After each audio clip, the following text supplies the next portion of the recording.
সূরা কাহাফের প্রথম 10টা আয়াত অথবা শেষের 10টা আয়াত, আরেকটা বর্ণনা আসছে প্রথম 3টা আয়াত, মানে প্রথম 10 বা প্রথম 3 বা প্রথম 3, 10, শেষের 10 সবগুলোই।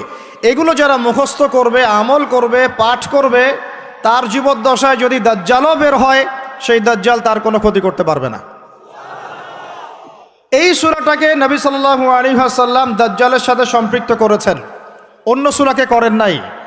এই সূরাটা যখন আপনি পড়বেন অর্থসহ, আপনি দেখবেন এখানে 4টা গল্প আছে। কয়টা ভাই? এটাকে গল্প বলা ঠিক না, এটা হলো সত্য ঘটনা। এটা কি সত্য ঘটনা? একটা হচ্ছে আসহাবুল কাহাফের ঘটনা, গুহাবাসীর ঘটনা। 2 নাম্বার হচ্ছে 2 বন্ধুর ঘটনা, একজন ধনী বিত্তশালী আর একজন অতি দরিদ্র ইমানদার। কখনো পড়েছিলেন কি? পড়া হয়েছিল? 3 নাম্বার হচ্ছে যুলকারনাইন আলাইহিস সালাম, তার ঘটনা, নাম শুনেছেন? আর 4 নাম্বার হচ্ছে নবী মুসা আলাইহিস সালাম এবং খিদির আলাইহিস সালামের ঘটনা। তো 4টা ঘটনা তো আজকে বলার সময় নাই, একটা খালি বলছি। কেন বলছি? আপনাকে বোঝাতে চাচ্ছি বাহিরের চোখ, বাহিরের কান, এগুলোর ভিতরেও একটা ভিতরের চোখ আছে, ভিতরের কান আছে। ওইটা যার জিন্দা আছে তার কলবে আল্লাহ নূর আছে ইনশাআল্লাহ। ওইটা যার জিন্দা নাই তার কাছে বাহিরের চোখ দিয়ে মনে হবে সব ঠিক চলছে। বাহিরের চোখ দিয়ে যে দেখে সে মনে করবে বিশ্বটা পুরো আগায় যাচ্ছে, উন্নতির দিকে, অগ্রগতির দিকে। আর যার ভিতরের কলবের চোখটা জিন্দা, সে দেখবে যে পুরো বিশ্ব আগায় যাচ্ছে কিয়ামতের দিকে। বাহিরের চোখ দিয়ে যে দেখে সে মনে করবে যে বিশ্ব রাজনীতির মনে হয় খুব সুন্দর অবস্থা। আর ভিতরের চোখ দিয়ে দেখলে আপনি বুঝবেন বিশ্ব রাজনীতি যাচ্ছে একটা মালহামার দিকে। বাইরের চোখ দিয়ে দেখবেন মনে হবে সব সুন্দর চলছে, আমরা হালাল খাচ্ছি। আর ভিতরের চোখ দিয়ে দেখলে দেখবেন যে 90% মানুষের রিজিক হারাম। বাইরের চোখ দিয়ে দেখলে আপনি মনে করবেন মেয়েরা এগিয়ে যাচ্ছে, মাশাআল্লাহ, কত উন্নতি, অগ্রগতি, প্রোগ্রেস, নারী জাগরণ আন্দোলন। আর ভিতরের চোখ দিয়ে দেখলে আপনি দেখবেন মেয়েরা আগাচ্ছে ঠিকই, কিন্তু আস্তে আস্তে তারা জাহান্নামের দিকে এগিয়ে যাচ্ছে। বাইরের চোখ দিয়ে আপনি দেখবেন মুসলিমদের সংখ্যা প্রচুর, আমাদের ভয় কিসে, এত সংখ্যা, লক্ষ লক্ষ, কোটি কোটি। ভিতরের চোখ দিয়ে দেখলে বুঝবেন প্রকৃত পাক্কা ইমানদারের সংখ্যা হাতে গোনা যায়। বাইরের চোখ দিয়ে দেখলে মনে হবে যে অনেকে তো বিশুদ্ধ আকীদার দাওয়াত দিয়ে বেড়াচ্ছে। ভিতরের চোখ দিয়ে দেখলে বুঝবেন এটা মুনাফিকি মানহাজ চালু করেছে। বাইরের চোখ দিয়ে দেখবেন মনে হবে যে মুসলমানরা হয়তো নির্যাতিত হচ্ছে, ওরা কখনো ঘুরে দাঁড়াতে পারবে না, ওরা মনে হয় শেষ হয়ে যাবে। ভিতরের চোখ দিয়ে দেখলে বুঝবেন মুসলমানরা অচিরেই বাইতুল মুকাদ্দাস জয় করবে ইনশাআল্লাহ। তা আমি বুঝাতে চাচ্ছি বাইরের চোখ আর ভিতরের চোখ এক। ভিতরের চোখ খুলবে কোন সূরায়? ওই সূরার মধ্যে কয়টা গল্প আছে? তার মধ্যে একটা হচ্ছে নবী মুসা এবং খিদির আলাইহিস সালামের গল্প। এইটা একটু শেয়ার করতে চাই, লোভ সামলাতে পারছি না, করব? নবী মুসা আলাইহিস সালাম একদিন বক্তব্য দিচ্ছেন। কি দিচ্ছেন? বক্তব্যকে আরবিতে খুতবা বলা হয়। তো একজন দাঁড়িয়ে বললেন, বনু ইসরাইলদের একজন, হে ইয়া মুসা, আপনি তো চমৎকার একটা বক্তব্য দিয়েছেন, আপনার চেয়ে কোনো জ্ঞানী মানুষ কি পৃথিবীতে এখন আছে? নবী মুসা আলাইহিস সালাম বলছেন, না, আমার জানা মতে আমার চেয়ে কোনো জ্ঞানী মানুষ এখন পৃথিবীতে নাই। স্বাভাবিক, কারণ তিনি তখন নবী, নবীর কাছে আল্লাহর ওহী আসে, তিনি সবচেয়ে জ্ঞানী হবেন, স্বাভাবিক। আল্লাহ রাব্বুল আলামিন বললেন, মুসা, তোমার চাইতেও জ্ঞানী আমার এক বান্দা আছে। বলেন সুবহানাল্লাহ। নবী মুসা আলাইহিস সালাম যখনই শুনতে পারলেন যে আমার চেয়েও জ্ঞানী একজন বান্দা আছেন, তিনি বললেন যে আমি তার সাথে দেখা করতে চাই, আমি তার সাথে দেখা করতে চাই। যুবকরা শোনেন, জ্ঞানী মানুষের সন্ধান পাওয়ার পরে নবী মুসা নবী হয়েও দূর দূরান্ত সফর করেছেন ওই জ্ঞানী মানুষের সাথে সাক্ষাৎ করার জন্য। তো আপনারা রেডিমেড ইসলাম চান, আপনারা ফেসবুক শরীফে ইসলাম চান, ইউটিউব শরীফে ইসলাম চান, কিন্তু সফর করে, কষ্ট করে, পরিশ্রম করে আলেম ওলামা পর্যন্ত পৌঁছাতে চান না। 3 ঘন্টা বক্তব্য শুনতে রাজি আছেন, কিন্তু আপনারা 3 ঘন্টা কোরআন তেলাওয়াত করতে চান না। এই কি সমস্যা? আমাকে রাগ হইতে বাধ্য করেন না, রাগ করতে বাধ্য করেন না। রাগ হইলে আমি নিজেকে কন্ট্রোল করতে পারি না। বসেন, ওখানে বসে যান। আচ্ছা ভাই, এদিকে তাকাই আমরা। এই যে আলোচনার পরিবেশগুলো নষ্ট করা হচ্ছে, আমি এগুলোই খুব অপছন্দ করি। এই জন্য আমি বারবার মাহফিল কমিটিকে বলি যে ভাই, আপনারা মসজিদে আয়োজন করেন, মসজিদের ভিতরে করেন, জুমার খুতবায় আমাকে নেন, খুতবার পরে আলোচনা নেন, বা বাদ মাগরিব নেন, বা দেশের হালাকায় নেন। যতগুলো মাহফিলে গিয়েছি এই জিনিসগুলো দেখেছি আমি। হই হুল্লা, চিল্লাফল্লা, শোডাউন, সেলফি ইত্যাদি ইত্যাদি। বক্তা হাঁটতে ঢুকতেই তার হিমশিম খেতে হচ্ছে, তার গায়ের উপর মানুষ হুমড়ি খেয়ে পড়ছে। এগুলো কোনোভাবেই ইসলামের আচরণ না। এগুলো উল্টা মানুষকে কষ্ট দেওয়া আর কি। ব্যাপারটা বুঝেন, এখানে আল্লাহ এবং তার রসুলের কথা হচ্ছে। একটা মজলিসে আল্লাহ এবং তার রসুলের কথা হচ্ছিল, একজন উচ্চস্বরে কথা বলেছেন একজন সাহাবী। আয়াত নাজিল হয়ে গেল আল্লাহর পক্ষ থেকে, যেখানে নবী কথা বলেন তার কণ্ঠস্বরের উপরে কণ্ঠস্বর উঁচু করো না। লা তারফাউ আসওয়াতাকুম ফাওকা সাউতিন নবী ওয়ালা তাজহারু লাহু, তোমরা নবীর কণ্ঠস্বরের উপরে কণ্ঠস্বর উঁচু করো না। তাহলে কি হবে? আন তাহবাতু আমালাকুম ওয়া আনতুম লা তাশউরুন, তোমাদের আমলনামা ডিলিট হয়ে যাবে, আমলনামার সব নেক আমল নষ্ট হয়ে যাবে, তোমরা টেরই পাবে না। নাউজুবিল্লাহ। আমরা এটাকে কিছু মনেই করি না। আল্লাহ পাক আমাদেরকে বুঝ দান করেন, আমিন। আর এটা কি হয়, সমস্যা আলোচনার প্রসঙ্গটা হারিয়ে ফেলা যায়। এটা আপনারা যখন আলোচনা করবেন বুঝতে পারবেন। আলোচনা একটা কন্টেন্ট থাকে, একটা ধারা থাকে। তো এই ধারাটা বিঘ্নিত হলে আবার শুরু করতে হয় শুরু থেকে। আল্লাহ পাক আমাদেরকে হেদায়েত দান করেন, বুঝ দান করেন। কষ্ট করে আসছেন, যেখানে জায়গা পেয়েছেন 1 ইঞ্চি ওখানে দাঁড়িয়ে যাবেন, নড়াচড়া হবে না। আলোচনা ইনশাআল্লাহ 1 ঘন্টার মধ্যে শেষ হয়ে যাবে, তারপরে আপনারা নড়াচড়া করবেন ইনশাআল্লাহ। ঠিক আছে ভাই? আর যাদের কোনো প্রশ্ন থাকবে একটু লিখিত আকারে আমাদের ভাইদেরকে দিবেন, শেষে আমরা কিছু অ্যান্সার দেওয়ার চেষ্টা করবো ইনশাআল্লাহ তাআলা। কোথায় ছিলাম? আচ্ছা, কোথায় বলেন? মাশাআল্লাহ, আমাদের শ্রোতার অনেক বিচক্ষণ, আল্লাহ পাক তাদেরকে কবুল করেন। আল্লাহ পাক আমাকে জানা অনুযায়ী আমল করার তৌফিক দান করেন, আপনাদেরকে শোনা অনুযায়ী আমল করার তৌফিক দান করেন। তো নবী মুসা আলাইহিস সালাম কি বলেছিলেন? জ্ঞানী মানুষ, তাই তো? তো যখন আল্লাহ পাক বললেন যে না, আমার আরেকজন বান্দা আছে তিনি জ্ঞানী মানুষ, তখন তিনি বললেন যে আমি তার সাথে কি করতে চাই? সাক্ষাৎ করতে চাই। এখান থেকে বলছিলাম যে আপনারা জ্ঞানের জন্য সফর করবেন, ইলম অর্জনের জন্য কি করবেন? সফর করবেন, আলেমদের কাছে যাবেন, তাদের বাসায় যাবেন, সাক্ষাৎ করবেন, মাদ্রাসায় যাবেন, সোহবত নেবেন। সবসময় রেডিমেড জ্ঞান নিতে আসবেন না। তো রেডিমেড জিনিস পেলে মানুষের মূল্য বোঝে না। ওই যে সাহাবীরা যারা রক্ত দিয়ে ইসলাম প্রতিষ্ঠা করেছে, তারা জানতেন ইসলাম কি জিনিস। আমরা রেডিমেড পেয়েছি, তো আমরা বুঝি না ইসলাম কি জিনিস, আমরা বুঝি না। বিশ্বাস করেন, আমরা বুঝি না। তো যাই হোক, তো মুসা আলাইহিস সালাম বলছেন যদি আমাকে যুগ যুগ ধরে সফর করতে হয় তবুও আমি সফর করব, তারপরেও আমি তার সাক্ষাৎ চাই। আল্লাহ পাক বললেন ঠিক আছে, তুমি তাকে পাবে যখন মাজমাউল বাহরাইন বলা হয়, 2 সমুদ্র যেখানে মিলে যাবে সেখানে তুমি আমার সেই বান্দাকে পাবে। কোথায় পাবে ভাই? 2 সমুদ্র যেখানে মিলে যাবে সেখানে পাবে। এখানে আপনি ভৌগোলিকভাবে ওর ব্যাখ্যা নিতে পারেন, আধ্যাত্মিকভাবেও নিতে পারেন। 2 সমুদ্র বলতে হয়তো বা ভৌগোলিকভাবে বোঝানো হতে পারে, অথবা আধ্যাত্মিকত্বও বোঝানো হতে পারে, যে বস্তুবাদী জ্ঞান এবং মারেফতের জ্ঞান যেখানে মিলে যাবে সেখানে। আল্লাহু আলাম, আল্লাহ ভালো জানেন। তা নবী মুসা আলাইহিস সালাম তার একজন সঙ্গীকে নিলেন, সেই সঙ্গী একজন যুবক। তরুণরা ভালো করে শোনেন, তরুণদের ত্যাগেই ইসলাম দাঁড়িয়ে আছে আলহামদুলিল্লাহ। এই তরুণরা যদি এই স্মার্টফোন, এই পাবজি, এই ফ্রি ফায়ার, এই মেয়ের প্রতি আসক্তি, ফ্রি মিক্সিং, এই মাদক, এগুলো ছেড়ে দিতে পারে, দিয়ে নামাজি হয়, কোরআনওয়ালা হয়, ওলামায়ে কেরামের সাথে পরামর্শ করে চলে, উম্মার জামার মধ্যে থাকে, একটা ইমারার মধ্যে থাকে, ইনশাআল্লাহ আল্লাহর জমিনে আল্লাহর দিনের একামত কেউ ঠেকাতে পারবে না ইনশাআল্লাহ। দুঃখজনক হচ্ছে আপনারা সেখানে নাই, কিন্তু আপনারা আবেগে আছেন, আবেগ প্রদর্শন করছেন, বিবেক দিয়ে চিন্তা করছেন না, সমালোচনা বেশি করছেন, নিজে কোনো কাজ করছেন না, লেখালেখি করছেন, অনলাইনে বসে আছেন, সমালোচনা করছেন, শেয়ার দিচ্ছেন, লাইক দিচ্ছেন, কিন্তু আপনি আয়নার সামনে দাঁড়ায় চিন্তা করবেন, নিজেকে প্রশ্ন করবেন, এই উম্মার পিছনে আমার কি অবদান? এই উম্মাকে বিজয় করার পিছনে আমার অবদানটা কি? এই দেশকে উন্নতিতে নিয়ে যাওয়ার জন্য আমার অবদানটা কি? আমি আজ পর্যন্ত কি করেছি? দেখবেন জিরো, রেজাল্ট কি? জিরো। এই কাপুরুষ প্রজন্ম দিয়ে দিন কায়েম হবে না। মুখে কথা বলা অনেক সহজ, এরকম চেয়ারে বসে 2টা লেকচার দেওয়া কঠিন। মুখে বলা অনেক সহজ, একটা কনস্ট্রাকটিভ বই লেখা কঠিন। মুখে বলা অনেক সহজ, সাহসিকতার সাথে সমাজে নেমে জাহিলিয়াত দূর করা অনেক কঠিন। তো এই কঠিন কাজগুলো যখন আপনারা দায়িত্ব কাঁধে নেবেন, উম্মার বিজয় হয়ে যাবে ইনশাআল্লাহ। আল্লাহ পাক আমাদের কবুল করেন, আমিন। যুবক একজনকে সাথে নিয়ে নবী মুসা আলাইহিস সালাম হাঁটছেন। এই ব্যক্তির নামও বলে দেই, তার নাম হচ্ছে ইউশা বিন নুন। কি নাম? তিনি পরবর্তীতে নবী হয়েছিলেন, এবং তার পরবর্তীতে এই যে তালুত নাম শুনেছেন, যাকে সেনাপতি করা হয়েছিল, মনে আছে?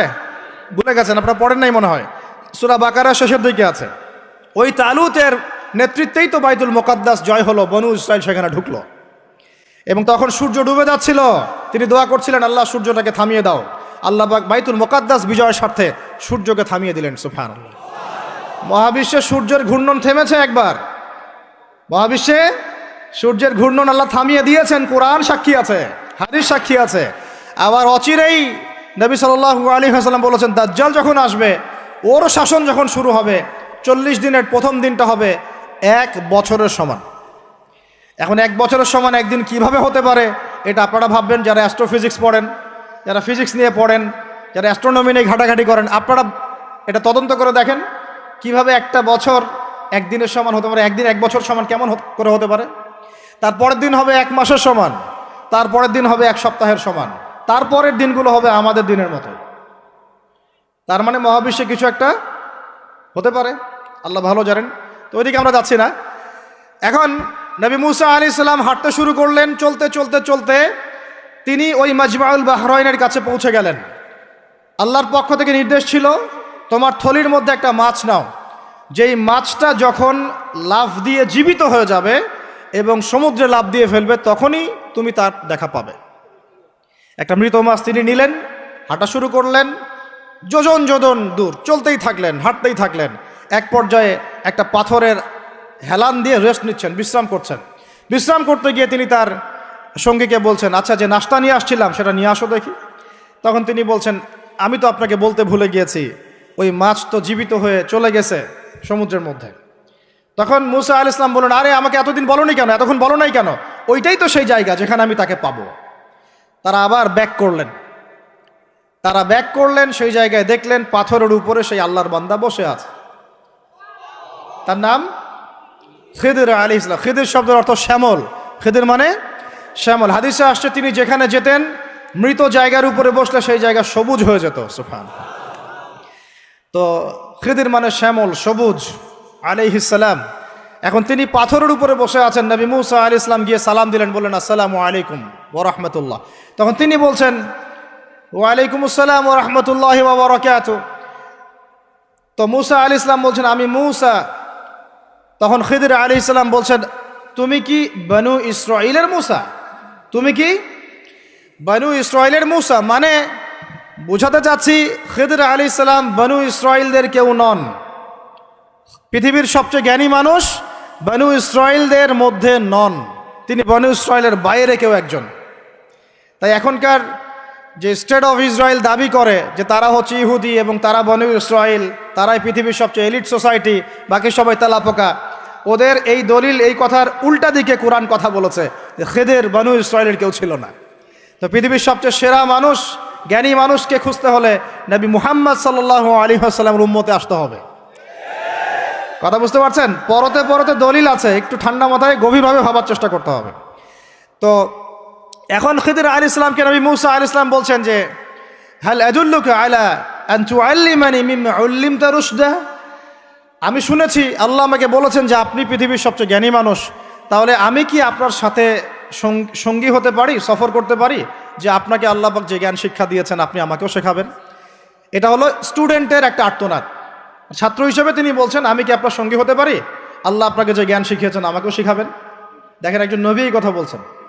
আর আমাদের তো মাশাআল্লাহ, ওই যে বললাম, জ্ঞান শেখার কোনো ফিকির নাই। 6 মাসের একটা কোর্স করতে পারি না। কোরআন তেলাওয়াত শিখবো, 3 মাসের কোর্স করতে পারি না। 3 ঘন্টা ওয়াজ শুনতে রাজি, 3 ঘন্টা আমরা বই পড়তে পারি না। তো এই প্রজন্মটা দিয়ে হবে না ভাই। আমি আপনাদেরকে পরিবর্তন করতে চাই, আল্লাহ পাক যেন কবুল করেন, তৌফিক দান করেন। এখন খিদির আলাইহিস সালাম বলছেন, ইন্নাকা লান তাস্তাতিআ মাইয়া সাবরা। টিচারের কি কথা, কি দূরদর্শিতা! টিচার বলছেন যে তুমি তো আমার সাথে সবর করতে পারবে না। সঙ্গী হওয়ার আগেই কথা বলা শেষ। আপনি এসে আমাকে বলছেন, ভাই আপনার সাথে কি সফর করতে পারি, একটু এলেম শেখাবেন, আর আমি বলছি আপনি তো সবর করতে পারবেন না। তো কি পরিমাণ জ্ঞান, গভীরতা, দূরদর্শিতা থাকলে, ভবিষ্যৎ সম্পর্কে দূরদর্শিতা থাকলে তিনি আগেই বলতে পারেন যে আপনি সবর করতে পারবেন না। ক্লাসে আপনি পড়িয়েছেন মনে করেন 100 জন বাচ্চাকে, শেষে আপনি বললেন যে অমুক আব্দুর রহমান সে ফার্স্ট হতে পারে, এবং আব্দুর রহিম তুমি ভালো স্টুডেন্ট না, তুমি দুষ্টামি করো, পড়াশোনা করো না, তুমি ফার্স্ট হতে পারবে না, লাস্ট হবা তুমি। তো রেজাল্টের দিন দেখা গেল সত্যি সত্যি আব্দুর রহমান ফার্স্ট হয়েছে। আব্দুর রহিম লাস্ট হয়েছে। তার মানে কি টিচার গায়েবের খবর জানে? এটা কি তার হিকমা, তার প্রজ্ঞা, তার বাসিরা, তার অভিজ্ঞতা? আল্লাহ পাক তাকে সেই জ্ঞানটা দিয়েছিলেন। তো মুসা আলাইহিস সালামকে মুখের উপর বলে দিলেন যে তুমি তো আমার সাথে সবর করতে পারবে না। মুসা আলাইহিস সালাম বলছেন সাতাজিদুনি ইনশাআল্লাহু মিনাস সাতাজিদুনি ইনশাআল্লাহু সাবিরান ওয়ালা আ'সি লাকা আমরা। ইনশাআল্লাহ আপনি আমাকে ধৈর্যশীল পাবেন এবং আমি আপনার কাজে কোনো বিঘ্ন সৃষ্টি করব না। তখন তিনি বলছেন ঠিক আছে, যদি তুমি আমার সাথে যেতেই চাও তাহলে ফালা তাসআলনি আন শাই, আমার সাথে চলতে গেলে কোনো প্রশ্ন করা যাবে না। কেমন টিচার! টিচার দেখেন, আমার সাথে চলো, জ্ঞান অর্জন করতে চাও করো, কোনো প্রশ্ন করতে পারবে না। একটা হাদিসেও আসছে একটা কম ধ্বংস হয় যখন নবীদেরকে অতিরিক্ত প্রশ্ন করে, এটা কেন, ওইটা কেন, ওইটা কেন। বেশি প্রশ্ন করতে হয় না, অতিরিক্ত প্রশ্ন করতে হয় না। তো যাই হোক, সফর শুরু হলো। ফানতালাকা, তারা হাঁটা শুরু করলেন। হাত্তা ইযা রাকিবা ফিস সাফিনাতি খারাকাহা, চলতে চলতে একটা নদী আসলো। তো এই নদীর পার হয়ে আরেক জায়গায় যেতে হবে, কিন্তু এটা পার হওয়ার জন্য তাদের কাছে অর্থ নাই। এক নৌকার মাঝি সে বিনামূল্যে এটাকে পার করার জন্যে প্রস্তাব দিল, ঠিক আছে বিনামূল্যে পার করে দিব। সেই নৌকায় করে তারা যখন যাচ্ছেন, যেতে যেতে তীরে পৌঁছার আগেই সেই নৌকার তলদেশটা খিদির আলাইহিস সালাম ফুটা করে দিলেন। নেন এখন কি কাজটা দেখে কি ভালো মনে হচ্ছে না খারাপ?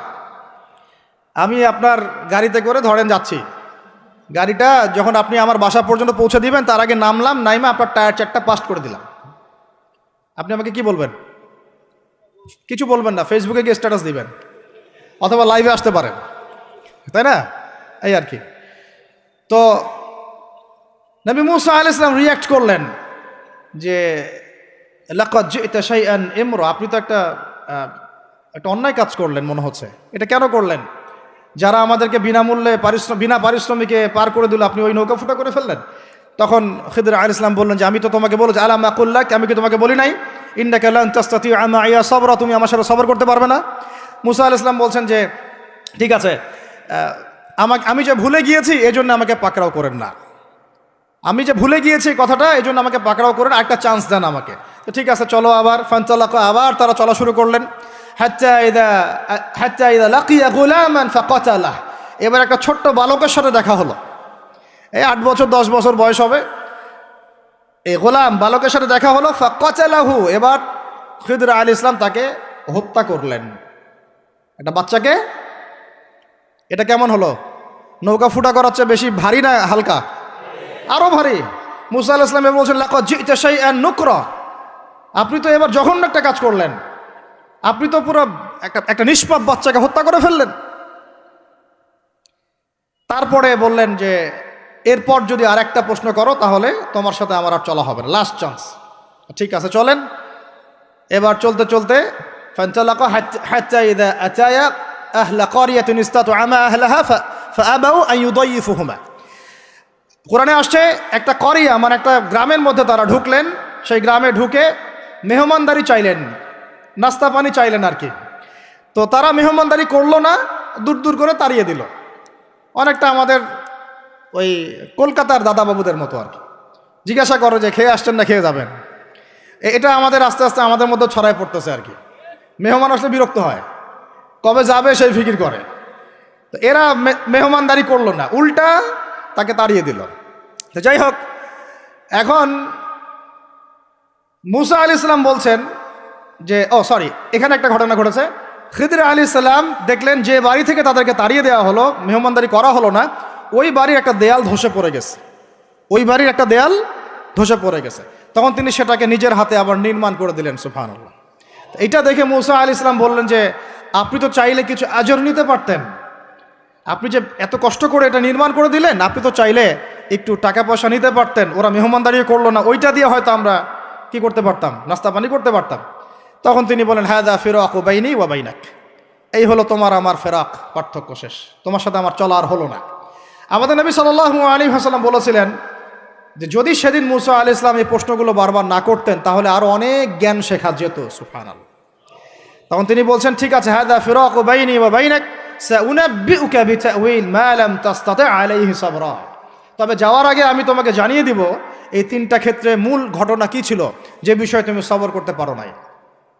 আম্মা সাফিনা, ওই যে সাফিনা বা নৌকা, আম্মা সাফিনাতু ফাকানা আম্মা সাফিনাতু ফাকানা লিমাসাকিন ইয়ামালুনা ফিল বাহর।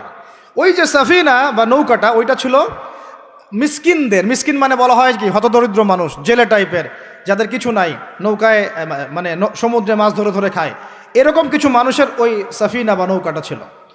এবং ওদের পিছনে ছিল একটা মালিক। মালিক মানে এখানে জলদস্যু। যদি ওই সাফিনা বা নৌকাটা আমি ছিদ্র না করতাম, ওই জলদস্যুরা এটা ভালো অবস্থায় পেলে ছিনতাই করে হাইজ্যাক করে নিয়ে যেত।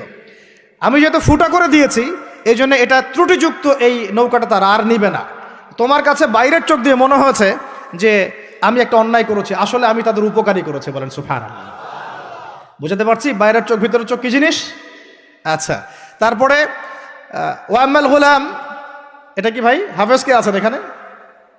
ওয়াম্মাল গুলামু ফাকানা আবওয়াহু মুমিনাইন ফাখাশিনা আন ইউরহিকাহুমা তুগয়ানা ওয়া কুফরা। সুবহানাল্লাহ। এটা আমাদের এই যে শাহবাগী প্রজন্মের জন্য একটা প্রযোজ্য আর কি। কেন বলছি শুনেন ভালো করে। এবার ইনি বলছেন যে ওই যে বাচ্চাটাকে আমি হত্যা করেছি, এই বাচ্চাটা যদি বড় হতো, সে নিজে তো কাফের হতোই, বড় কাফের, এর পিতা মাতাদেরকেও পর্যন্ত কুফুরির মধ্যে নিয়ে আসতো। মানে একটা কাফের প্রজন্ম তো তৈরি করতোই, বরং এই কাফের মানুষকে কাফের করার জন্যে নাস্তিক মুরতাদ বানানোর মিশন নিয়ে মাঠে নামতো। মেলে না? ওই জন্য আমি ছোটবেলায় এদেরকে হত্যা করে দিয়েছি, যাতে বড় হয়ে কাজটা করতে না পারে। কথা বুঝতে পারছেন? আর তিনি বলছেন আমি এটা নিজের ইচ্ছায় করি নাই, ওমা ফাআলতুহু আন আমরি, আমি এটা নিজের ইচ্ছায় করি নাই, এটা আল্লাহ পাকের আদেশ ছিল। বলি সুবহানাল্লাহ। আর ওয়াম্মাল জিদার ফাকানা লিগুলামাইনি ইয়াতীমাইনি ফিল মাদিনা ওয়া কানা তাহতাহু কানজুল লাহুমা। সুবহানাল্লাহ। আর 3 নাম্বার তিনি বলছেন আর ওই যে দেয়ালটা আমি নির্মাণ করেছি, এই দেয়ালটা ছিল ওই বাড়ির 2 এতিম বালকের। সুবহানাল্লাহ। ওয়া কানা আবুহুমা সালিহা, তাদের বাবা ছিল সৎ।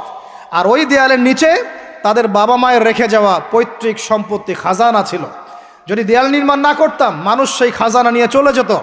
দেয়াল নির্মাণ করেছি, ওরা যখন বড় হবে তখন ওই খাজানা তারা অটোমেটিকলি পেয়ে যাবে। তো 3টা ক্ষেত্রেই হে মূসা তুমি সবর করতে পারো নাই, তোমার কাছে মনে হয়েছে যে আমি অন্যায় করছি, কিন্তু আসলে এই প্রত্যেকটা ক্ষেত্রে আমি সঠিক ছিলাম, তুমি ভুল ছিলে। এখানে একটা চমৎকার শিক্ষা আছে, একটা চমৎকার গভীর একটা শিক্ষার ব্যাখ্যা আছে, অন্তর্দৃষ্টির শিক্ষা, যে শুধুমাত্র বাইরের চোখ দিয়ে আর বাইরের এইসব সাক্ষরতার হাত দিয়ে, সার্টিফিকেট দিয়ে, নাম সিগনেচার করে, এত বইপত্র পড়েই মানুষ প্রকৃত শিক্ষিত হয় না। একটা গভীর একটা বুঝ দরকার, আল্লাহর মারেফত দরকার, আল্লাহর নূর দরকার, তাসকিয়া দরকার, দূরদর্শিতা দরকার, যেটাকে আমরা হিকমা বলি। ওয়ামা ইউতাল হিকমা ফাকাদ উতিয়া খায়রান কাসীরা। আল্লাহ বলেছেন যাকে হিকমা এবং প্রজ্ঞা দেওয়া হয়েছে তাকে অনেক প্রচুর কল্যাণ দিয়ে দেওয়া হয়েছে। এখানে দেখেন একজন নবী হয়েও তিনি বুঝতে পারেন নাই এই 3টা ঘটনার পিছনের কারণ কি, অথচ খিদর আলাইহিস সালামকে আল্লাহ পাক এমন জ্ঞান দিয়েছিলেন যেই জ্ঞান দিয়ে তিনি ব্যাখ্যা করলেন যে পিছনের কারণ কি ছিল। এখন এই ঘটনাটা আপনার আমার জন্য শিক্ষাটা কি, এই যুগের সাথে কি সম্পর্ক? আমি বলেছি সূরা কাহাফ আপনাকে দাজ্জাল থেকে বাঁচাবে। আমি বলেছি সূরা কাহাফ সেই সূরা যা আপনার অন্তর্দৃষ্টি, ভিতরের চোখ খুলে দিবে, আপনার কলবে নূর নিয়ে আসবে। আপনি এমন কিছু দেখবেন, বুঝবেন, শুনবেন যা সবাই বুঝতে পারছে না, সবাই শুনতে পারছে না, সবাই দেখতে পারছে না। এখন বাইরের চোখ দিয়ে আপনি দেখছেন পুরো বিশ্বে মুসলমানদের, কোটি কোটি মুসলমান, একদম 60টা 70টা 100টা রাষ্ট্র, কত মিলিটারি বাহিনী, কত আমাদের প্রযুক্তি, কত পুলিশ, কত র্যাব, কত আমাদের পলিটিশিয়ান দিয়ে ভর্তি। আদতে ভিতরের চোখ দিয়ে দেখলে আপনি দেখবেন পুরো বিশ্বের এই লক্ষ কোটি মুসলমান আজকে জাতিসংঘের হাতে বন্দী হয়ে গেছে। ও যদি বলে ডানে যাও, মুসলমানরা ডানে যায়, যদি বলে বামে যাও, মুসলমানরা বামে যায়, কিছুই করার নাই। এটা ভিতরের চোখ দিয়ে আমরা দেখছি, ভিতরের চোখ দিয়ে। এটাকে ফর্ম করা হয়েছে দ্বিতীয় বিশ্বযুদ্ধের পরে 1945 সালের দিক থেকে। এটার এজেন্ডাই ছিল একটা, যে পুরো বিশ্বের কাফেরদেরকে ঐক্যবদ্ধ করা এবং সারা বিশ্বের মুসলিমদেরকে নির্যাতন করা। প্রত্যেকটা জায়গায় মুসলিমরা যেখানে নির্যাতিত হয়েছে এর পিছনে এদের একদম স্পষ্ট ভূমিকা ছিল। এখন পর্যন্ত যদি আগামীকাল আপনি শোনেন যে গাজার মধ্যে 1000 শিশুকে হত্যা করা হয়েছে, তবুও এরা ঐক্যবদ্ধভাবে মাজলুমদের পক্ষে কোনো অবস্থান নিবে না। এরা বরং ওই জালেমদের পক্ষে অবস্থান নেবে এবং বলবে আমরা আমাদের বন্ধুদের সাথে আছি। এটা এটা এটা হচ্ছে আসল চরিত্র, যেটা আপনি বাইরের চোখ দিয়ে বুঝতে পারছেন না, কিন্তু আপনি খিদির হলে বুঝতে পারতেন আসল ঘটনা কি। আমার কথা কি বুঝতে পারছেন? তাহলে এটা বাইরের চোখ দিয়ে দেখলে আপনি বিশ্ব রাজনীতিতে বুঝবেন যা হচ্ছে এগুলো মুসলমানদের কল্যাণের স্বার্থে হচ্ছে না, বরং আমাদের স্বার্থকে জলাঞ্জলি দিয়ে ওরা ওদের স্বার্থ প্রতিষ্ঠা করছে। আল্লাহ পাক এই জালেমদের থেকে আমাদেরকে হেফাজত করেন।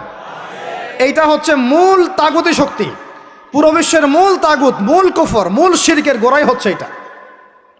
বিশ্বাস করেন ইমামুল মাহদী যখন আসবেন এবং ঈসা ইবনে মারইয়াম যখন আসবেন, ইনশাআল্লাহু তাআলা এই গোড়ার তাগুতি শক্তির কোনো অস্তিত্ব এই পৃথিবীতে থাকবে না ইনশাআল্লাহ। আমরা এটাও জানি 80টা পতাকা একত্রিত হবে। কতটা? 80টা পতাকা একত্রিত হয়ে মুসলমানদের বিরুদ্ধে তারা যুদ্ধ করবে। ইতিহাসের ছাত্র কেউ থাকলে আমার সামনে দাঁড়ায় বলেন তো, যে এই পুরো বিশ্বের ইতিহাসে কোনোদিনও 80টা ফ্ল্যাগ একত্রিত হয়ে মুসলমানদের বিরুদ্ধে লড়েছে? হয়েছে এই ঘটনা কখনো? তার মানে হয় বর্তমানে হবে অথবা ভবিষ্যতে হবে।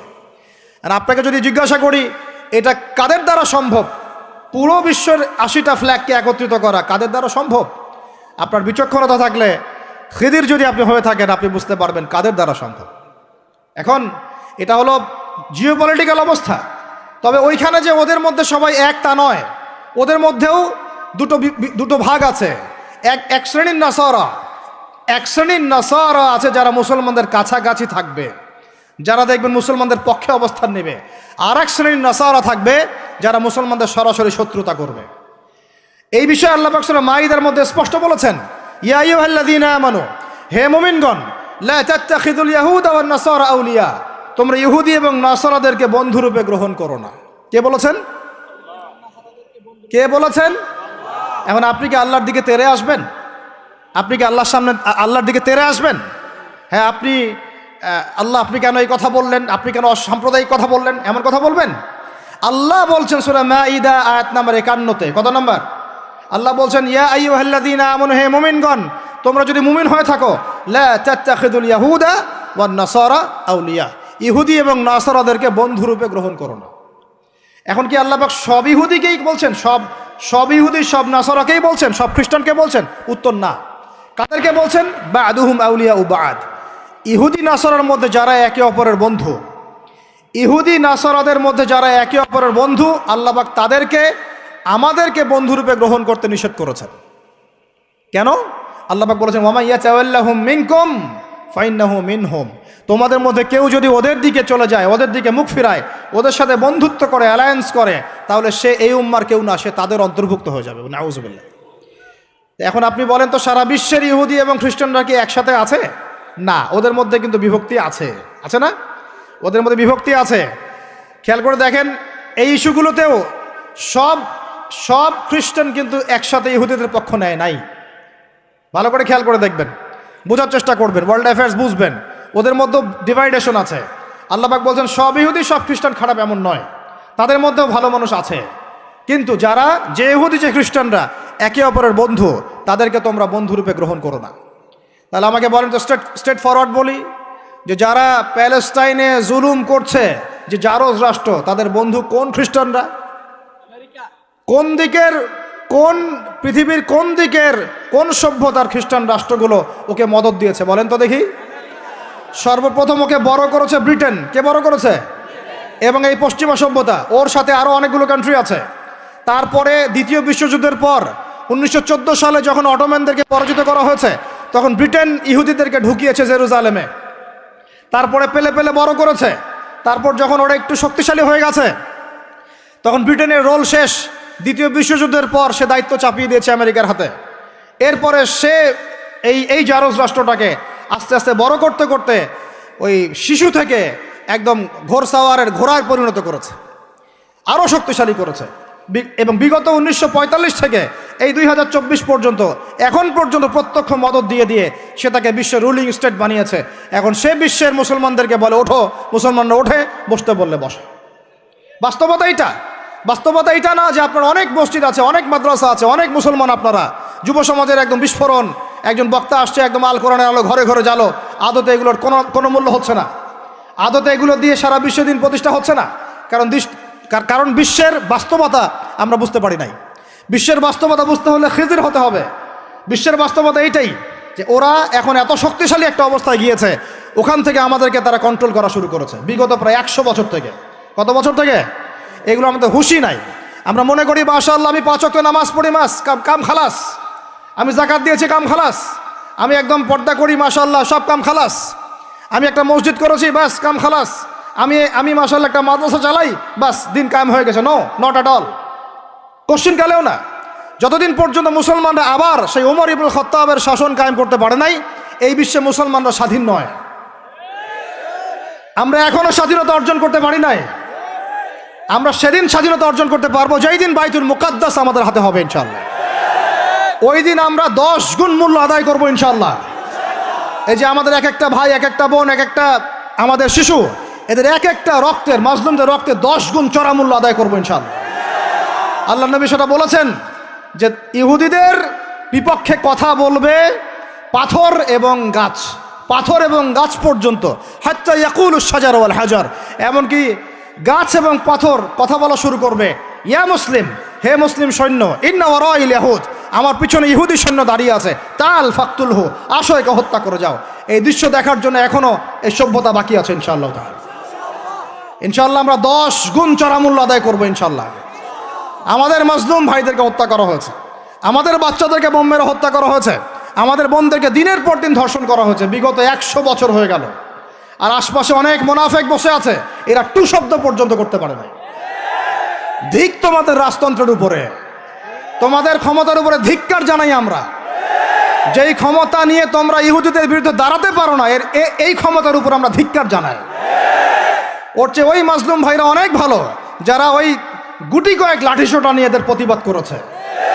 ইনশাআল্লাহ এই প্রতিবাদ কিয়ামত পর্যন্ত থাকবে ইনশাআল্লাহ। আর আমাদের সরকার যদি আমাদেরকে সুযোগ করে দেয়, ইনশাআল্লাহ আমরা সেখানে শরিক হব ইনশাআল্লাহ। আমরা তো আর বিচ্ছিন্নভাবে শরিক হতে পারবো না। আমরা একটা জাতি গঠন করব। আমরা তো রাষ্ট্রের বাইরে না, আমরা সরকারের বাইরে না, আমরা বিদ্রোহী না, আমরা সরকারের বিরুদ্ধে কোনো অবস্থান নেই না। আমরা দাবি জানাবো যদি আমাদের প্রত্যেক সদস্যকে, মানে আমাদের এই যে আমাদের দেশের যারা প্রশাসনে আছেন, আমজনতার মধ্যে আছেন, যাদের মধ্যে জিহাদের জাজবা আছে, যারা ইহুদিদের সাথে জিহাদ করতে চায়, এই মানুষগুলোকে আপনারা প্রশিক্ষিত করেন, করে গাজায় পাঠান ইনশাআল্লাহ।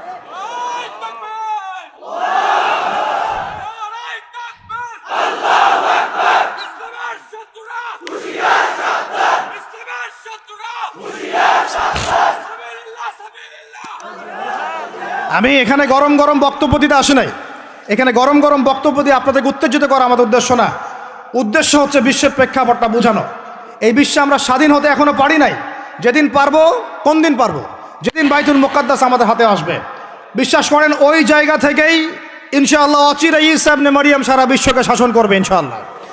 ওই সময় দেখবেন মুসলমানরা স্বাধীনতা কাকে বলে। আমি বলেছি এক একটা জুলুমের 10 গুণ চড়া হিসাব এটা হবেই। আমরা পারি আর না পারি, আমরা বেঁচে থাকি আর না থাকি, আপনারা থাকেন আর না থাকেন, আমাদের বাচ্চারা থাকুক আর না থাকুক, একটা প্রজন্ম আল্লাহ পাক নিয়ে আসবে। একটা প্রজন্ম আল্লাহ পাক নিয়ে আসবেন। আমি বলছি ওই প্রজন্ম টিকটক প্রজন্ম না, ওই প্রজন্ম এইসব মানে সেলফি শোডাউন আইওয়াশ প্রজন্ম না। ওই প্রজন্ম এরকম না যে নামাজ পড়ে না, কুরআন তেলাওয়াত করে না। ওই প্রজন্ম এমন না দাওয়াতের মেহনত নাই, ওই প্রজন্মের জিহাদের কোনো জজবা নাই, ওই প্রজন্মের মধ্যে ইসলামের শারঈ কোনো জ্ঞান নাই, ওলামায়ে কেরামের কোনো সোহবত নাই, দিন প্রতিষ্ঠানের কোনো ফিকির নাই। এমন প্রজন্মের কোনো প্রয়োজন নাই আমাদের। এমন প্রজন্মের দরকার যে প্রজন্মের প্রত্যেকটা যুবক ভাই নামাজি, কোরআনওয়ালা, সুন্নতওয়ালা, সুন্নতের পাবন্দ এবং তাহাজ্জুদ গোজার। এক কথায় রাতের বেলার দরবেশ, দিনের বেলার ঘোড়সাওয়ার। এইরকম প্রজন্ম যখন আমরা গড়তে পারবো, ওই দিন ইনশাআল্লাহ এই মাহফিল বলেন, এই মসজিদ, মাদ্রাসা, এই রাষ্ট্র সব সফল হবে ইনশাআল্লাহ। এখন শুধু বেসিক কাজ করা হচ্ছে। আমাদের মূল গন্তব্য বাইতুল মুকাদ্দাস। ওইটা না আসা পর্যন্ত আমাদের শান্তি নাই, ঘুম নাই। কারণ ওরা আপনাকে ঘুমাতে দিবে না। তো আপনারা কি মনে করেছেন যে ওরা শুধু অতটুকু গাজার ওই অতটুকু জায়গায় চায়? কোশ্চিন কালেও নয়। যে আরবরা ওদের বিরুদ্ধে এখন কথা বলতে সাহস পাচ্ছে না, ওই এক একটা আরব রাষ্ট্র দখল করে ছাড়বে, দেখে নিয়ে। আমি যদি ওটা চাচ্ছি না, দোয়া করি না, কিন্তু ওদের এজেন্ডা এটাই যে পুরো, আমি আখিরুজ্জামানের স্টুডেন্ট, ওদের এজেন্ডা জায়নিজম, পেট্রোডলার থেকে শুরু করে প্যালেস্টাইন ইস্যু নিয়ে আমি আলহামদুলিল্লাহ বিগত 5-7 বছর থেকে পড়াশোনা করেছি। আমি আমার টুপির নিচ থেকে কথা বলছি না। ওদের এজেন্ডা হচ্ছে পুরো হোলি ল্যান্ডটা তারা দখল করতে চায়। হোলি ল্যান্ড কাকে বলে এটাও তো আমরা জানি না। ওরা শুধুমাত্র ওই ওয়েস্টার্ন ব্যাংক আর বাইতুল আকসা, বাইতুল মুকাদ্দাস আর এই গাজার অংশটুকু দখল করতে ওখানে আসে নাই। ওরা এসেছে পুরো হোলি ল্যান্ডটাকে দখল করতে। আমি ওলামা সম্মেলনে বলেছিলাম, পুরো হোলি ল্যান্ড তারা দখল করতে এসেছে। হোলি ল্যান্ড মানে মিশরের নীল নদ থেকে শুরু করে ইরাকের ইউফ্রেটিস নদী পর্যন্ত এই পুরো জায়গাটা তারা দখল করতে চায়। কেন চায়? কারণ তারা মনে করে ওই জায়গাটা সৃষ্টিকর্তা তাদেরকে দিয়েছেন, নাউজুবিল্লাহ। তারা মনে করে ওইটা হচ্ছে তাদের মাসিহ আসার জায়গা, এবং ওই জায়গা থেকে তাদের মাসিহ, তথাকথিত মাসিহ মানে মাসিহুদ দাজ্জাল, পুরো বিশ্বকে শাসন করবে এবং তারা তাকে সঙ্গ দিবে। এটা ওদের এজেন্ডা, এটা ওদের ভিশন। যত কিছু ওরা পৃথিবীতে করছে এই ভিশনটাকে কাজে লাগিয়ে, এই ভিশনটাকে পিছনে রেখে তারা এই কাজগুলো করছে। এটা আপনি বুঝতে পারবেন না বাইরের চোখ দিয়ে, ভিতরের চোখ দিয়ে পড়াশোনা করেন, খেদির হন, বুঝতে পারবেন। ওরা বাইতুল মুকাদ্দাস চায় না, পুরো হোলি ল্যান্ডটাই দখল করতে চায়। এ কারণেই, এই উদ্দেশ্যেই তারা বিগত 100 বছর থেকে পুরো ওয়ার্ল্ড অ্যাফেয়ার্সের আগে রাজনীতির নিয়ন্ত্রণ নিয়েছে। কিসের নিয়ন্ত্রণ নিয়েছে? আপনি নিচু নিচু জায়গায় যত কথাই বলেন, ওই জায়গার ক্ষমতা আপনার হাতে না থাকলে আপনি জনগণকে সর্বোচ্চভাবে ইসলামের দিকে আনতে পারবেন না। আপনি এখন যদি সবাইকে জোর করে মাস্ক পরাতে পারেন আইন প্রয়োগ করে, এভাবে ওই ক্ষমতা হাতে থাকলে প্রত্যেক জনগণকে কোরআনও শেখানো যায়। ওই ক্ষমতাটা ইসলামের দরকার আছে। যদি ওই ক্ষমতার বলে প্রত্যেক মানুষকে মসজিদে সোশ্যাল ডিস্টেন্স মেনটেন করানো যায়, তাহলে ওই ক্ষমতা যদি হাতে থাকতো প্রত্যেক মা বোনকে পর্দা করানো যেত, প্রত্যেক যুব ভাইকে দিন শেখানো যেত, বাধ্যতামূলক কোরআন শিক্ষাও চালু করা যেত, বাধ্যতামূলক কোরআন শিক্ষার সাথে হাদিসের শিক্ষা চালু করা যেত, সিলেবাসের মধ্যে নবীর সিরাত সংযোজন করা যেত। ইসলামে এই ক্ষমতাটা দরকার আছে। কিন্তু এটাকে অ্যাচিভ করার যে পথ পদ্ধতি, এই পথ পদ্ধতির মধ্যে আমরা আসলে কেউ নাই। নবীর তরিকার মধ্যে আমরা নাই, আমরা পড়ে আছি পশ্চিমা তরিকার মধ্যে। পশ্চিমা তরিকা দিয়ে ওই জায়গায় আপনি যেতে পারবেন না। আর যদি যেতে পারেনও, পশ্চিমারা আপনাকে সেখানে থাকতে দিবে না। আমাদের এখানে সবচেয়ে ভালো মানুষ যিনি, এখানকার এই এলাকার যিনি দায়িত্বশীল, তিনি যদি সবচেয়ে মোত্তাকি পরহেজগার মানুষ হন, তিনিও যদি দাঁড়িয়ে বলেন যে আমি ইসলামের পক্ষে আছি, কোরআনের পক্ষে আছি, হাদিসের পক্ষে আছি, আমি বাইতুল মুকাদ্দাসের পক্ষে আছি, মাজলুম ফিলিস্তিনিদের পক্ষে আছি, তার উপর থেকে চাপ চলে আসবে। কারণ পুরো বিশ্বের শক্তিটা নিয়ন্ত্রণ করছে এখন ইহুদিরা, নাসারারা, জায়নিস্টরা। ওই জায়গায় যতক্ষণ পর্যন্ত আঘাত না পড়ছে ততক্ষণ পর্যন্ত আপনি বিশ্বে স্বাধীন হতে পারবেন না। অতএব বাইরের চোখ দিয়ে না, ভিতরের চোখ দিয়ে দেখতে শিখুন। তো ভিতরের চোখ পুরো জিও পলিটিক্সটা আপনাকে বুঝাবে। ভিতরের চোখ দিয়ে দেখলে আপনি দেখবেন মুসলমানরা এখনও তাদের অধীনে পরাধীন হয়ে আছে। এখান থেকে আমরা স্বাধীনতা চাই ইনশাআল্লাহ। আল্লাহ পাক আমাদেরকে সেই স্বাধীনতা অর্জন করার তৌফিক দান করেন। এবার অর্থনৈতিক জীবনে আসেন। অর্থনৈতিক জীবনে এসে দেখবেন আপনি মাশাআল্লাহ মনে করবেন যে আপনি তো হালাল খাচ্ছেন, হ্যাঁ, গরুর গোশত খাচ্ছেন প্রত্যেক জুমায়। আমরা মাশাআল্লাহ মুরগির রোস্ট খাচ্ছি। ঢাকার মানুষ তো খালি খায় আর খায়, সবাই খাচ্ছে মাশাআল্লাহ বসে, ছেলে মেয়ে, ফুচকা চটপটি এইটা ওইটা, আর খাবারের দোকানের অভাব নাই, সবাই খাচ্ছে। ভাবখানা এমন যে দুনিয়াতে এসেছি খাওয়ার জন্যে। দুনিয়াতে আসছে 3টা কাজ, খাবো, টয়লেট করব, আর মেয়েদের সাথে সহবাস করব, ব্যাস, দ্যাটস অল। ভাবখানা দেখলে এমন মনে হয় আমাদের। আল্লাহ পাক আমাদেরকে বুঝদান করেন, হেফাজত করেন। এগুলো করতে দুনিয়াতে আসি নাই আমরা, এগুলো আমাদের মূল কাজ নয়, এগুলো আমাদের প্রয়োজন। আপনি মনে করছেন যে মাশাআল্লাহ সবাই হালাল খাচ্ছি, বিশ্বাস করেন পুরো বিশ্বের অর্থনীতি সুদভিত্তিক, একদম খোলামেলা। ওয়াকুলু কওলান সাদীদা বললাম, আল্লাহ পাক বলেছেন একদম স্পষ্ট সরাসরি খোলামেলা কথা বলো। পুরো বিশ্বের অর্থনীতি সুদভিত্তিক। যারা এই পুরো বৈশ্বিক অর্থনৈতিক সিস্টেমের মধ্যে ঢুকে গেছে, অর্থাৎ ওয়ার্ল্ড ব্যাংক, IMF এবং ফেডারেল রিজার্ভ ব্যাংকের আওতায় চলে আসছে, এরকম কোনো সেন্ট্রাল ব্যাংক 100% সুদমুক্ত হতে পারবে না। ফুল স্টপ, কোনোভাবেই সম্ভব না। আপনি যত বড় মুসলিম কান্ট্রি হন না কেন, আপনি এদের আওতায় থাকলে কোনো অবস্থাতেই সুদমুক্ত থাকতে পারবেন না। তাহলে এখন আমি যদি আপনাকে প্রশ্ন করি, বিগত 20 বছর থেকে একটা রাষ্ট্র এই জালেমদের বিরুদ্ধে লড়াই করেছিল এবং সাম্প্রতিক সময়ে তাদের কারেন্সি মার্কিন ডলারকে ছাড়িয়ে গেছে, তারা কিভাবে পেরেছে? এই তথ্য কি আপনাদের কাছে আছে? তথ্য আছে? নাম মেনশন করার দরকার নাই, আপনারা বুঝতে পারেন কি পারেন না? এই মোল্লাদের দৌড় মসজিদ পর্যন্ত নয়, এই মোল্লাদের দৌড় হবে বাইতুল মুকাদ্দাস পর্যন্ত ইনশাআল্লাহ। ওইখানে নামাজ না পড়া পর্যন্ত এদের ঘুম হবে না ইনশাআল্লাহ, দেখে নিয়ে। এখন কথা হচ্ছে তারা পড়লো কিভাবে? অনেক কারণ, যাকাত ভিত্তিক অর্থনীতি, তারপরে দ্বৈত অর্থনীতি, হালাল অর্থনীতি, দুর্নীতি কমানো, কৃষিভিত্তিক অর্থনীতি 3 বছরের মধ্যে ঘুরে দাঁড়িয়েছে, মাত্র 3 বছরের মধ্যে। সারা বিশ্বের অর্থনীতি এখন সুদভিত্তিক। এখান থেকে ঘুরে দাঁড়াতে হলে আমরা অবশ্যই পারবো, কেন পারবো না? আমাদের প্রথম কাজ করতে হবে, সমস্ত দুর্নীতি বন্ধ করে ফেলতে হবে। 1 নাম্বার, যত কালো টাকা সব সাদা করে ফেলতে হবে, এবং যারা কালো টাকার সাথে সম্পৃক্ত সবগুলোকে ধরবেন, ভিতরে ঢুকাই ফেলবেন। একদম ওমরের শাসন, একদম ওমরের শাসন কায়েম করে ফেলতে হবে। আমরা সে জায়গায় যেতে চাচ্ছি না, আমরা বলছি আপনারাই সেই কাজ করেন। আমরা উদাত্ত আহ্বান জানাচ্ছি, যেই থাকে উপরে, আমরা দোয়া করতে সমস্যা আছে? আমরা সেই জায়গায় জোর করে যেতে চাচ্ছি না, অন্তত আমার এই ইচ্ছা নাই। আর আমি কোনো পলিটিক্যাল দলের মানুষও না, জীবনে করিও নাই, করার ইচ্ছাও নাই। আমি আমার অনুরোধ, আমার আক্ষেপ, আমার আবদার হচ্ছে সমস্ত দুর্নীতিবাজদেরকে ধরবেন আর সাইজ করবেন।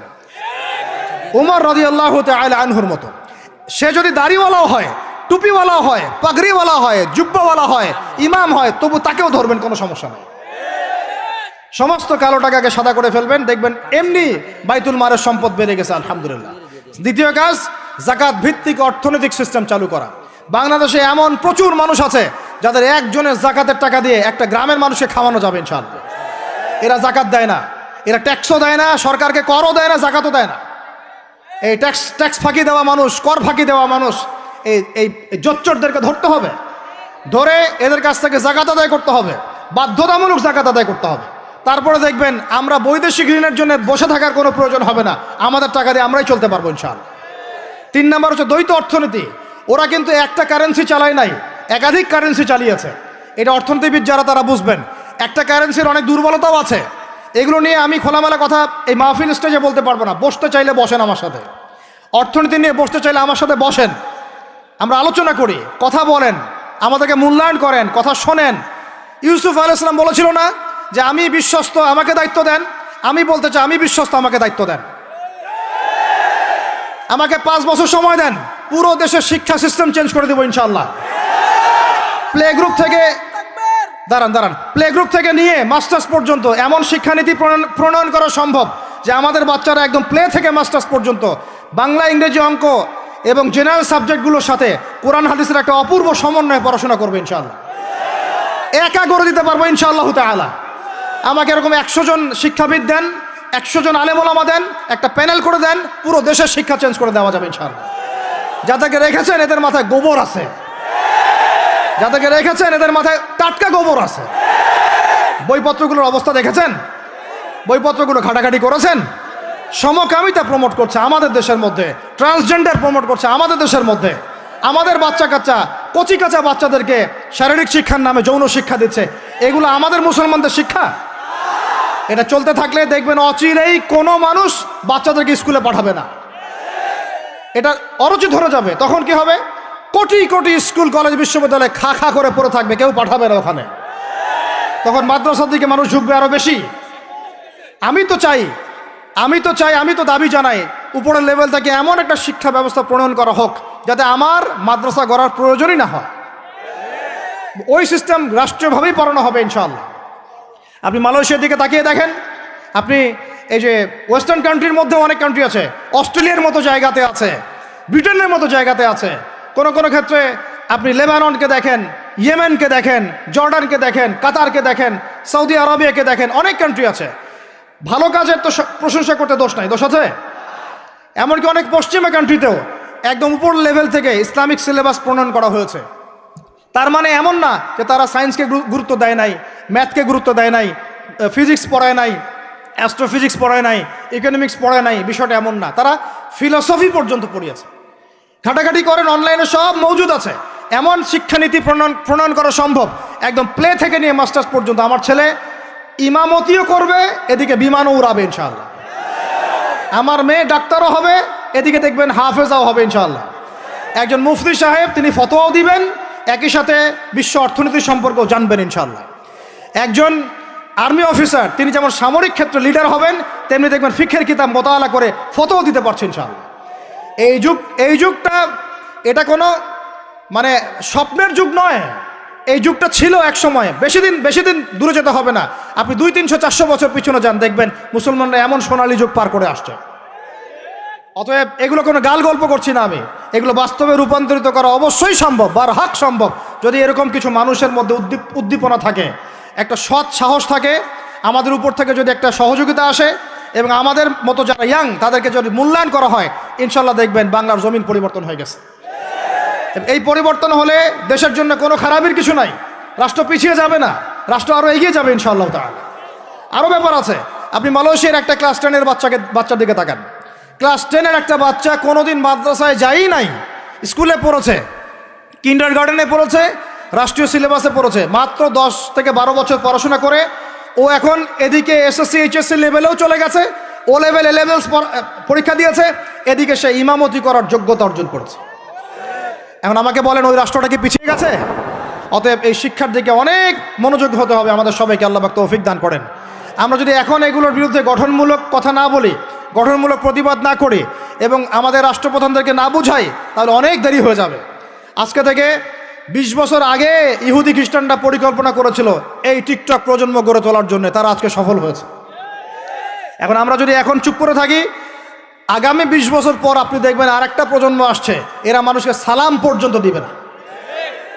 দেখে নিন আপনি, 20 বছর লাগবে না, 5টা বছর যাক, তারপর দেখেন কি হয়।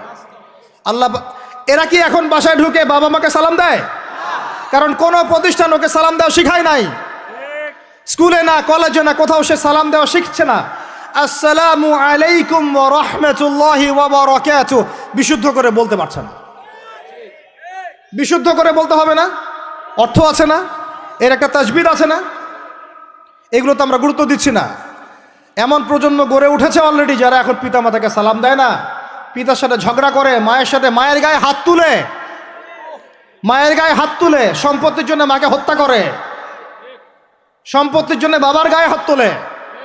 ওদিক থেকে মাস্টার ডিগ্রি পাশ করে আসে ব্রিটেন থেকে, অক্সফোর্ড থেকে, কেমব্রিজ থেকে আইসা এদিকে প্রফেসর হয়েছে বিভিন্ন বিশ্ববিদ্যালয়ের, বাবা পড়ে আছে বৃদ্ধাশ্রমে। কতগুলো এক্সাম্পল নেবেন। এগুলো আমি কি গাল গল্প করছি? আমি কোনো গাল গল্প করতে এখানে আসি নাই, এগুলো বাস্তবতা। যদি বাহিরের চোখ দিয়ে আপনি দেখেন মনে হবে অর্থনীতি অনেক ভালো, ভিতরের চোখ দিয়ে দেখেন অর্থনীতি সুদ দিয়ে ভর্তি হয়ে গেছে। প্রত্যেক পদে পদেই সুদ। গাধাদেরকে আমি তো বুঝাতে পারি নাই, কাগজের টাকা আর এই যে আপনার এই ইলেকট্রনিক মানির কথা তো দীর্ঘদিন বলেছি, কিছু গাধা আছে এদেরকে বুঝাতে পারি নাই, এর মধ্যেও সুদ আছে, এর মধ্যে কি আছে। আর আমি কখনোই বলি নাই যে কাগজের টাকাটা হারাম। মিথ্যাচারে এরা যে পরিমাণ হাদিস জাল বানায়, এদের চেয়ে বড় জাল বানানো কর কেউ নাই বাংলাদেশে। একটা কথাকে ঘুরাই ফিরে এমন ব্যাখ্যা শুরু করবে যে আপনি বিভ্রান্ত হয়ে যাবেন। একটা ইমোশন প্রকাশ করবেন, উহুদের প্রান্তে দাঁড়িয়ে একটা ইমোশন প্রকাশ করবেন, ও বানাই দিবে ও জান্নাতের ঘ্রাণ পেয়ে আসছে। আপনি বলবেন যে কাগজের টাকা নয়, মনিটরি সিস্টেমটা হারাম, ও বানাই দিবে ও বলেছে কাগজের টাকা হারাম। আপনি বলবেন যে আপনার যদি গান শুনতেই হয় তাহলে একা একা শোনেন, আমাকে শোনাচ্ছেন কেন, ও বানাই দিবে ও গান একা শোনা জায়েজ বানাই দিছে। এর এত খবিস, এত খান্নাস, এদের চরিত্রটা চিনতে পারতাম না আমরা যদি গাজাই শোনা আসতো। আল্লাহর কসম, আমিও কিছু কিছু জায়গায় এদেরকে কোনো কোনো ক্ষেত্রে ভালো মনে করতাম। আল্লাহর কসম, গাজাই শোনা আসলে আমি বুঝতে পারতাম না এদের ভিতরে কত মুনাফেকি আছে। আল্লাহ পাক আমাদেরকে মুনাফেকদের থেকে হেফাজত করেন, মাজলুম ভাইদের সাথে থাকার তৌফিক দান করেন, জালেমদের পক্ষপাতিত্ব করা থেকে আল্লাহ হেফাজত করেন। নির্লজ্জদেরকে দেখেছেন? নির্লজ্জরা এখনো বলেছে আইয়ুবী রাহিমাহুল্লাহর আকীদা ঠিক ছিল না। বলি নাউযুবিল্লাহ। আর আইয়ুবী রাহিমাহুল্লাহ যে ঘোড়ায় চড়ে জিহাদ করেছেন, ওই ঘোড়ার খুরের নিচে যে পরিমাণ মাটি ছিল, তোমার মতো হাজারটা মাতখালিকে ওই জায়গায় নিয়ে গেলেও তার সমপরিমাণ হবে না কখনো ইনশাআল্লাহ। আইয়ুবী রাহিমাহুল্লাহ যে তরোয়াল দিয়ে যুদ্ধ করেছেন, ওর 1 ফোঁটা রক্তের দাম তোমাকে বিক্রি করলে হবে না ইনশাআল্লাহ। তুমি তার আকীদা নিয়ে প্রশ্ন তোলো, নির্লজ্জ কোথাকার। একজন বলেছে ফিলিস্তিনিরা মাইর খাবে না কেন, ইহুদিদের সাথে থাকতে থাকতে নাকি ওদের মতোই হয়ে গেছে। নাউযুবিল্লাহ, আল্লাহ মাফ করেন, আল্লাহ হেফাজত করেন। একজন বলেছে যে হামাস ইহুদিদেরই হাতে তৈরি করা, বিচ্ছিন্ন হয়ে নাকি সন্ত্রাসী কর্মকাণ্ড করছে। বলার ভাষা নাই, আমি বলতে বলতে ক্লান্ত হয়ে গেছি, আর বলতে চাই না। বলার আমার রুচিও করে না, আর ভাষাও নাই। তবে এতটুকু আপনাদেরকে আমি আশ্বস্ত করতে চাই, ইনশাআল্লাহ তাআলা বাংলাদেশের হকপন্থী ওলামায়ে কেরামদের যে জামা আছে, কওমি ঘরানার ওলামায়ে কেরামদের যে হকপন্থী ওলামায়ে কেরামদের জামা আছে, প্রত্যেক বই, প্রত্যেক মেম্বার, প্রত্যেক আলোচনায় তারা আল আকসা ইস্যুটাকে জীবিত রাখবে ইনশাআল্লাহ। এটাকে আমরা জীবিত রাখবো ইনশাআল্লাহ। ওরা এটাকে ভুলিয়ে দিতে চাচ্ছে, এই জন্য নতুন নতুন ইস্যু তৈরি করার চেষ্টা করছে। খবরদার, আপনারা এই ইস্যুতে পা দিবেন না। আপনাদেরকে ভিতরে চোখ খুলতে হবে এবং মূল গন্তব্য চিনতে হবে। আল্লাহ রাব্বুল আলামিন আমাদের সবাইকে ভিতরে চোখ দিয়ে এই বিশ্বকে দেখার তৌফিক দান করেন।